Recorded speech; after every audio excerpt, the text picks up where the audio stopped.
2026 பொங்கல் பண்டிகையை முன்னிட்டு விஜயுடைய கடைசி திரைப்படமான ஜனநாயகன் திரைப்படத்தை ஜனவரி 9ஆம் தேதி ரிலீஸ் பண்ண இருக்காங்க.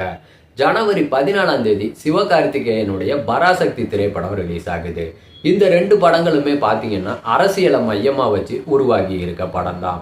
இருந்தாலும் விஜயுடைய ஜனநாயகன் படத்தை பேன் இந்திய படமா ரிலீஸ் பண்றதுல ஒரு மிகப்பெரிய சவால் இருக்குங்க.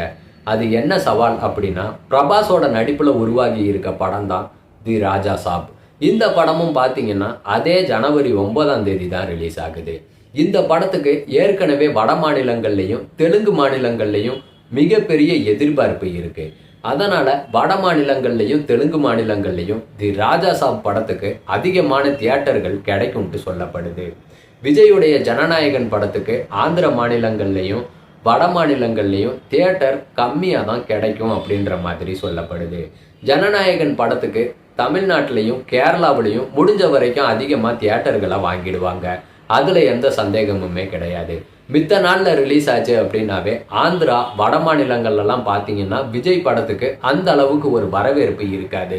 இப்போ பிரபாஸுடைய த ராஜா சாப் படமும் ரிலீஸ் ஆகிறதால சுத்தமாகவே ஆந்திரா மாநிலங்கள்லையும் வட மாநிலங்கள்லையும் விஜயுடைய ஜனநாயகன் படத்துக்கு வரவேற்பு இருக்காது அப்படிங்கிறதும் ஒரு பக்கம் ஒரு தகவல் போய்கிட்டு இருக்கு. இந்நிலையில விஜயுடைய ஜனநாயகன் திரைப்படம் பேன் இந்திய படமா ஜொலிக்குமா, வசூல் சாதனை படைக்குமா அப்படிங்கிறது மிகப்பெரிய சந்தேகத்தை எழுப்பி இருக்கு. அது மட்டும் இல்லைங்க, கரூர் சம்பவத்துக்கு அப்புறமா பார்த்தீங்கன்னா விஜயுடைய ரசிகர்கள் பலரும் பார்த்தீங்கன்னா விஜய்க்கு ஆப்போசிட்டா வேலை செய்ய ஆரம்பிச்சிருக்காங்க.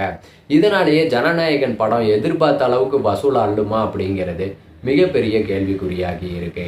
எப்படியும் விஜய் ரசிகர்கள் அவரோட கட்சியில இருக்கிறவங்க படத்தை கண்டிப்பா பார்த்துருவாங்க. ஆனா மித்த நடிகர்களுடைய ரசிகர்கள் பொதுமக்கள்லாம் விஜயுடைய ஜனநாயகன் படத்தை பார்ப்பாங்களா அப்படிங்கிற ஒரு சந்தேகம் எழுந்திருக்கு. கண்டிப்பா பார்த்தாங்க அப்படின்னா அது ஒரு மிகப்பெரிய வெற்றி படமா அமையும். ஜனநாயகன் திரைப்படம் வசூல்லையும் சாதனை படைக்கும்.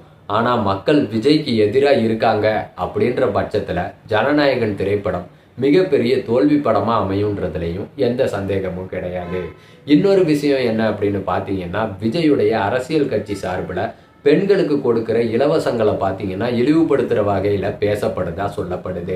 அதனால் பெண்களும் விஜயுடைய ஜனநாயகன் படத்தை பார்ப்பாங்களா, முன்ன இருந்த அளவுக்கு இந்த டயத்தில் பார்ப்பாங்களான்றது மிகப்பெரிய கேள்விக்குறியாக இருக்கு. பொறுத்திருந்து தான் பார்க்கணும். ஜனநாயகன் திரைப்படத்துக்கு ரசிகர்களும் பொதுமக்களும் ஆதரவு கொடுக்குறாங்களா, இல்லை ஜனநாயகன் படுதோல்வி அடையுமா அப்படிங்கிறத. இன்னொரு முக்கியமான விஷயம், வியாபார ரீதியாகவும் ஆந்திர மாநிலங்கள்லையும் வட மாநிலங்கள்லையும் ஜனநாயகன் படத்தை ரொம்பவே கம்மியான தொகைக்கு தான் கேட்கப்படுதுன்ட்டு சொல்லப்படுது.